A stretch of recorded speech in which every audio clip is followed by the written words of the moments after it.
Kementerian Kehutanan dan Kepolisian akan membentuk Satgas untuk menyelidiki kayu gelondongan yang terbawa dalam bencana banjir dan longsor di Aceh, Sumatera Utara, dan Sumatera Barat. Menteri Kehutanan Raja Juli Antoni dan Kapolri Jenderal Listio Sigit Prabowo sepakat untuk membentuk Satgas dalam menyelidiki asal-usul kayu gelondongan yang terbawa arus banjir. Jika ditemukan unsur pidana, akan diproses sesuai ketentuan. Kita bisa sesegera mungkin mengungkap dari mana asal-muasal kayu tersebut, dan tentu apabila ada unsur pidananya akan kita tegakkan bersama-sama. Akan melakukan kerjasama dengan Menteri Kehutanan dan tim untuk membentuk Satgas gabungan untuk melakukan penyelidikan terkait dengan temuan-temuan kayu yang diduga juga ini berdampak terhadap kerusakan dan terjadinya beberapa jembatan, beberapa rumah, dan juga korban jiwa yang muncul karena adanya temuan-temuan kayu yang diduga ada kaitannya dengan pelanggaran. Sebelumnya saat bertemu dengan DPR, Menteri Kehutanan Raja Juli Antoni akan mencabut izin pengelolaan hutan terhadap 20 perusahaan. Pencabutan izin ini setelah mendapat persetujuan Presiden Prabowo. Menelan korban jiwa yang begitu banyak serta Menhut Raja Juli bilang 20 perusahaan tersebut menguasai lahan sekitar 750.000 hektar, termasuk di area Sumatera. Menhut menyebut akan mencabut izin 20 perusahaan tersebut setelah mendapat persetujuan dari Presiden Prabowo Subianto. Menhut juga akan melakukan moratorium izin baru pemanfaatan hutan tanaman dan hutan alam. Menelan korban jiwa yang kami Kementerian Kehutanan setelah nanti mendapatkan persetujuan dari Bapak Presiden akan kembali mencabut izin sekitar 20 PBPH yang bekerja buruk lebih kurang seluas 750.000 hektar di seluruh Indonesia termasuk di 3 provinsi terdampak. Nama perusahaannya, luasan persisnya saya tidak bisa laporkan pada saat ini karena saya harus mendapatkan persetujuan dari Bapak Presiden Prabowo Subianto terlebih dahulu.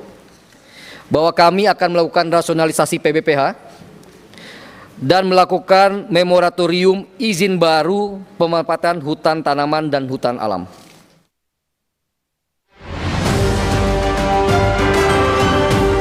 Kayu-kayu gelondongan yang luar biasa gede itu saya kira bukan kelasnya, bukan pencuri-pencuri kayu, bukan perambah hutan yang di sekitar hutan. Kayu gelondongan berukuran besar yang menumpuk jadi pemandangan memprihatinkan pasca banjir dan longsor di Aceh, Sumatera Utara, dan Sumatera Barat. Salah satunya terlihat di Desa Anggoli Tapanuli Tengah dan di Pantai Parkit, Kelurahan Air Tawar, Kota Padang. Kemunculan kayu-kayu gelondongan diduga akibat pembalakan hutan besar-besaran. Merespons hal itu, Menteri Kehutanan Raja Juli Antoni dalam rapat dengar pendapat bersama Komisi 4 DPR bilang Kementerian Kehutanan bersama Polri akan menginvestigasi kayu gelondongan yang menumpuk terseret banjir. Kementerian Kehutanan berkomitmen untuk melakukan investigasi secara tuntas material kayu yang terbawa arus banjir. Dan tentu kemarin Pak Menko Pratikno beserta Pak Mensesnek dan Mensekap juga sudah menginstruksikan agar Satgas PKH bergerak. Jadi nanti MOU kami dengan Kepolisian Republik Indonesia ini akan diintegrasikan dengan PKH sekali lagi untuk segera mungkin membuktikan atau menemukan asal-usul kayu tersebut. Anggota Komisi 4 DPR fraksi PDI Perjuangan, Soni Dana Paramita, mendorong Kementerian Kehutanan untuk menindak tegas pelaku perusakan hutan karena Soni menilai hal ini sebagai kejahatan luar biasa. Kayu-kayu gelondongan yang luar biasa gede itu saya kira bukan kelasnya, bukan pencuri-pencuri kayu, bukan perambah hutan yang di sekitar hutan. Tapi mungkin juga korporasi besar, dan ini sudah diamini tadi dalam paparan menteri bahwa ada banyak perusahaan-perusahaan yang nakal yang akan dicabut izinnya ke depan. Dan saya berharap terhadap pelaku-pelaku pelanggaran yang sudah terbukti itu bisa ditindak tegas. Kalau dinyatakan bersalah sebetulnya itu sudah kejahatan lingkungan luar biasa. Sementara itu, Kapolri Jenderal Listio Sigit berjanji akan membentuk tim gabungan bersama Kementerian Kehutanan untuk mengusut temuan kayu gelondongan yang terbawa saat banjir dan longsor di Sumatera. Sesuai dengan beberapa temuan yang kemudian menjadi atensi dari Bapak Presiden, tentunya kami menyambut baik dan akan melakukan kerjasama dengan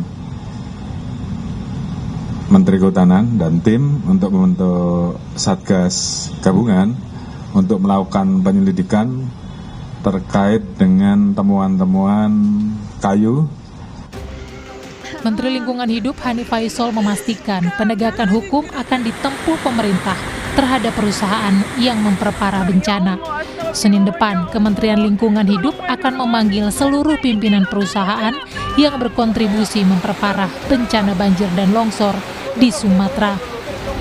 Kami juga minggu depan sudah mulai memanggil entitas-entitas yang kami indikasikan berdasarkan kajian sementara dari Citra Satelit berkontribusi memperparah dari bencana banjir ini. Jadi kami telah melakukan surat panggilan, jadi hari Senin kami harap mereka datang untuk menjelaskan sesuatunya.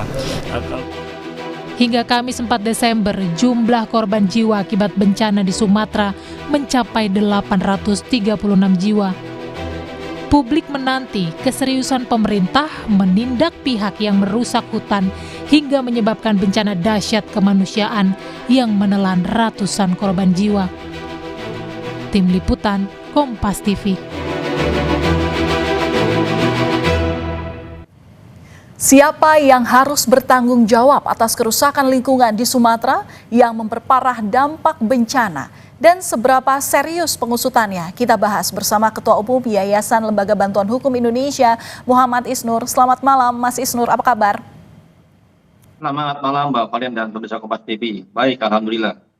Oke, Mas Isnur, ini Menteri Kehutanan bersama Polri berkolaborasi untuk membentuk Satgas Investigasi mencari tahu dari mana kok bisa ini kayu gelondongan muncul di tengah bencana di Sumatera. Tanggapan Anda terkait langkah ini?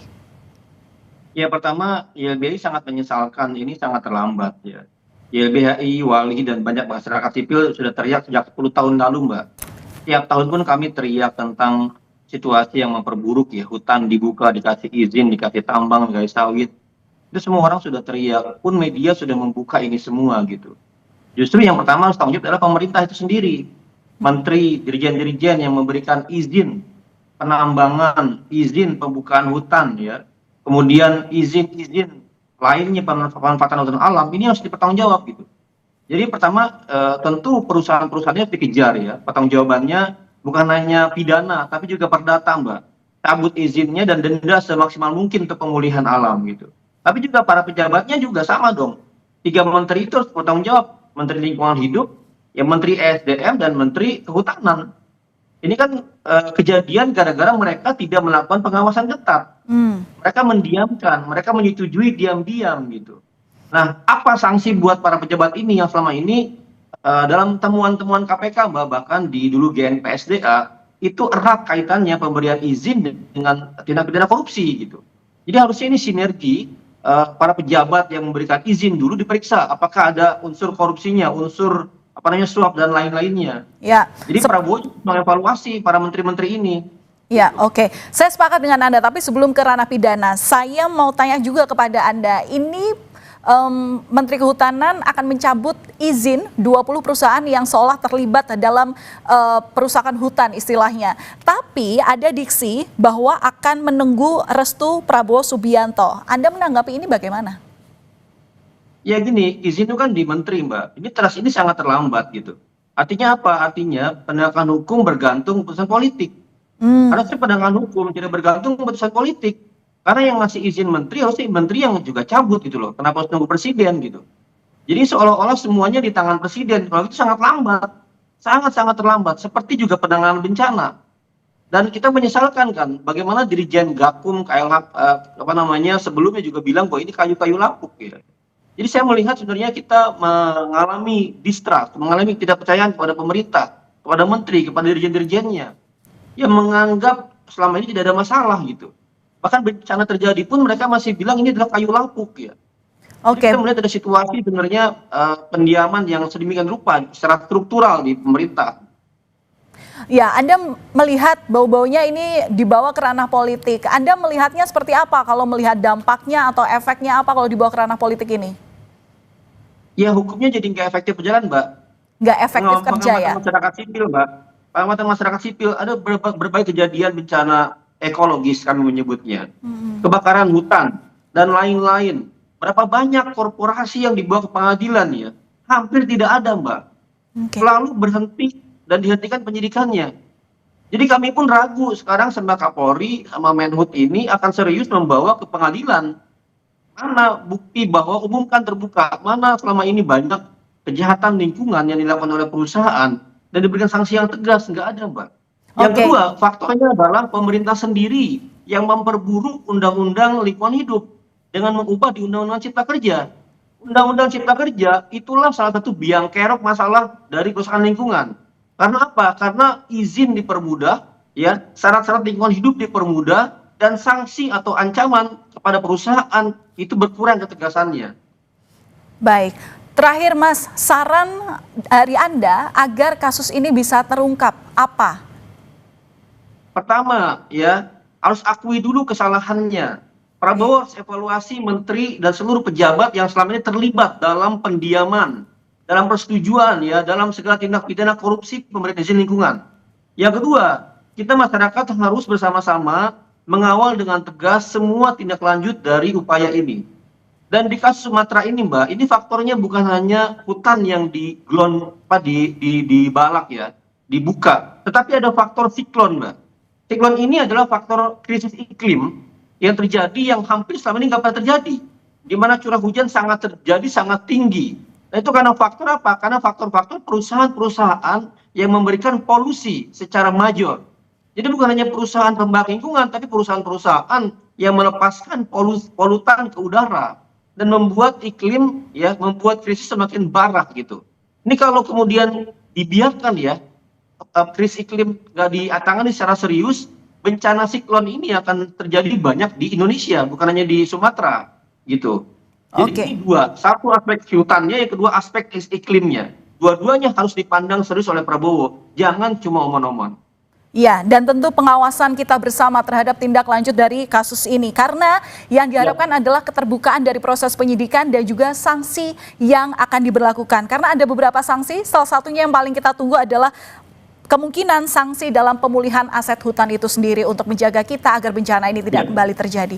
Terima kasih sudah berbagi informasi bersama kami di Kompas Malam, Ketua Umum Yayasan Lembaga Bantuan Hukum Indonesia Muhammad Isnur. Selamat malam Mas, salam sehat selalu.